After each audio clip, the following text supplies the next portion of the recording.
The best is yet to come, and babe, won't it be fine? You think you've seen the sun, but you ain't seen it shine.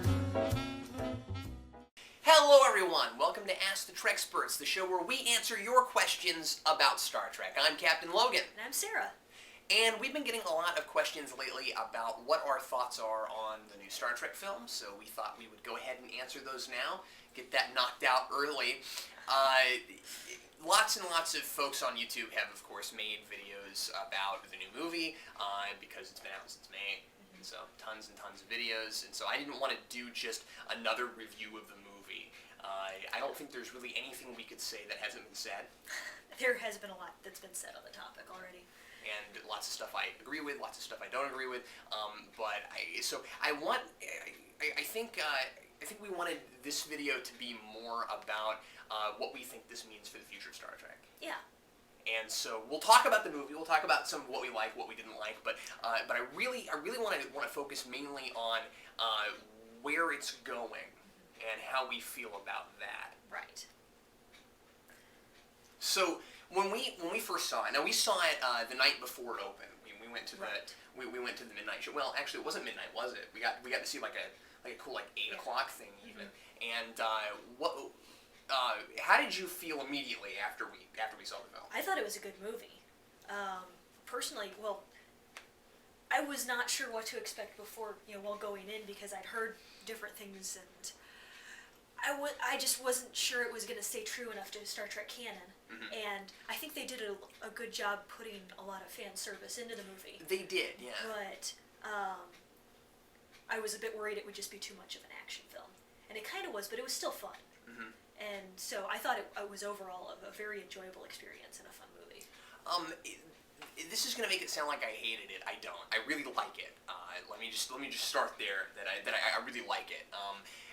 I'm not gushing over it like a lot of people are. Yeah. I mean, a lot of people think it was the best movie last year. I think it was up there. I'm not sure it was the best. I saw a lot of good movies last year. I saw a lot of bad movies last year too. Star Trek wasn't one of them, but But I thought Watchmen was the best of the year. But that's a different. I like Watchmen better than I like Star Trek. I'll say that. But I will, and I'll get a lot of hate mail for that. But I did like that maybe even a little bit more. So what I was going to say is, I liked Star Trek less and less every time I saw it. Yeah. I saw it in the theater probably 4 times, and I go to the theater a lot, and I think I liked it a little less every time. Yeah. And it was because the first time I was so worried they weren't going to stay true enough to canon that I was pleasantly surprised. Yeah, and I was too. And the second time I watched it in the theater, I saw it with more of a critical eye. Exactly. As a Trekkie. I was having a hard time being critical of it the first time because I'm so into Star Trek, I got excited. Yeah. We finally got new Star Trek. Yeah. And so I like JJ Abrams. I like Abrams some of the time. Yeah. Yeah, it depends on what he's doing. I mean, I didn't... there are things he's done I didn't care for. I mean, I watched the first 45 minutes of the pilot of... No, I watched the last... I watched probably the first half an hour of the pilot of Fringe.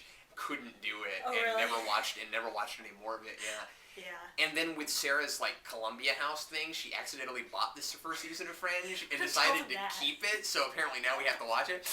Well, we should watch it. So now every time something goes wrong around here, I like to say, well, it could be worse. You could have accidentally bought Fringe. Anyway,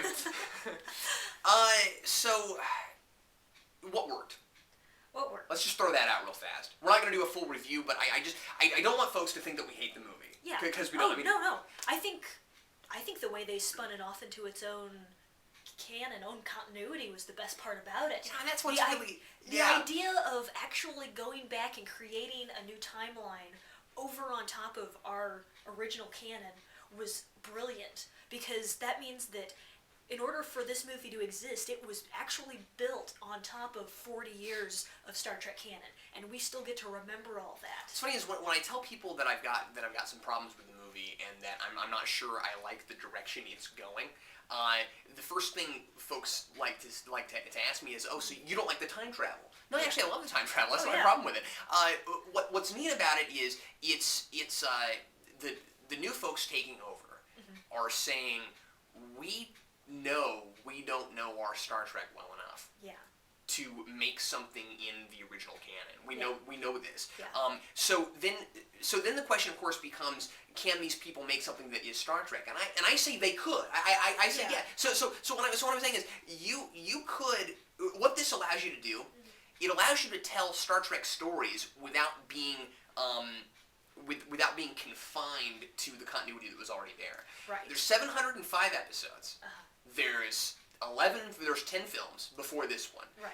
That's a lot of canon. It is a lot. And even if you were a diehard Trekkie, you'd have a hard time not breaking canon in some area.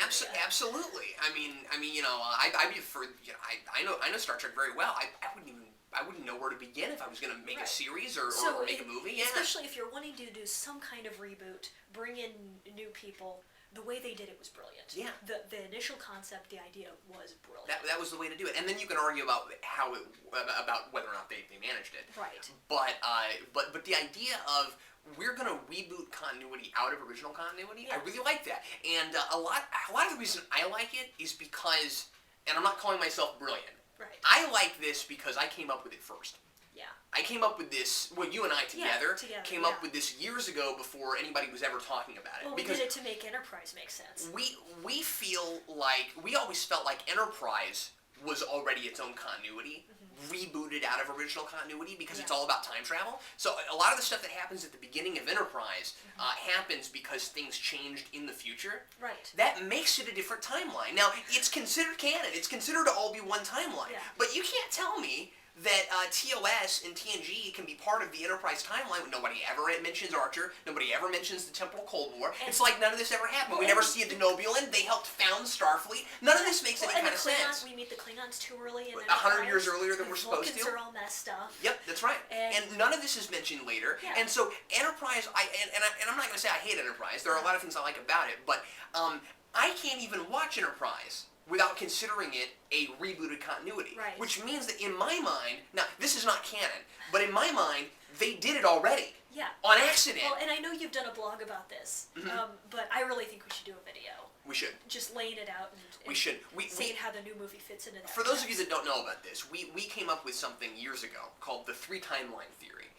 And it lays out our idea that Star Trek accidentally created 3 separate timelines, and different things fall within different ones. And a lot of it has to do with First Contact and the Borg, and then the third timeline, so that's what creates the second, and then the third timeline is created by Enterprise, and all the crazy stuff that happens there. Yeah. And now our idea is that Abrams made a 4th one. Yeah. But on purpose. Yeah. All the others were accidental. It was the Borg going back and messing up time by killing off scientists and future time travel messing up our continuity. Right. But this was the writers actually saying, we want a new timeline. And we're not going to fix it at the end of the movie. We're just going to keep it that way. We're just going to keep it that way, yeah. So here's where it might kind of break down. The issue for me is you can change anything you want to now in the new continuity, as long as Nero going back in time is what changes it. Right. Which means that if you have things that are different that have to have changed before that, it's a problem. So, for instance, the eugenics war still would have happened. Yeah. Because they were, 1990, 1996. 50 years before Nero even showed up. Right, right. And so Khan is still in his ship, that's right, floating out in space somewhere. And if they wanted to do a sequel, and they wanted, and I hope they don't do Khan. And I hope they don't do Khan. But if they did, because there's been talk about it, I hope they don't. If they did it, they need to find him on that same ship. Yep. Otherwise, how did Nero mess that up? Exactly. They would have to start with Space Seed. Yeah. They'd have to redo Space Seed. They would. And that would work. It could work. It'd be kind of cool. I don't really want them to. Well, and the thing is, you don't want to Star Trek II Wrath of Khan. Exactly. The only reason I don't want it to happen is because I don't want another Star Trek II The Wrath of Khan, okay? Because that's what it would be. I don't have a problem with doing Khan in this continuity eventually, assuming that it's a long continuity. He's a good character. And let me say also that part of it... Okay, so let's just lay this out. We're a little worried about the future. Yes. I liked the movie. Yes. I'm worried about it as the foundation for what's to come. Right. That's it. And so, let me reiterate. It's a great movie. It's a lot of fun. I really enjoy it. Yeah. I don't know what I think about it being the beginning of what's going to come next. Yeah. Well, because even though it's a good movie, we have to ask the question, is it Star Trek? Yeah. It has the characters, Mhm. and the characters are more or less done right. I was very impressed, especially with McCoy. Pine is amazing. He did a great job as He's Kirk. amazing. A lot of people are a lot of people who don't really care for his performance are saying that like he didn't have enough of a character arc. He doesn't change enough in the film. He's brash and crazy at the beginning and he's brash and crazy at the end. A lot of people feel that way. Everywhere? Yeah, and I'm okay with that. Yeah. That didn't bug me. Spock is different, but they found ways to make it work. Yeah. He's a different Spock.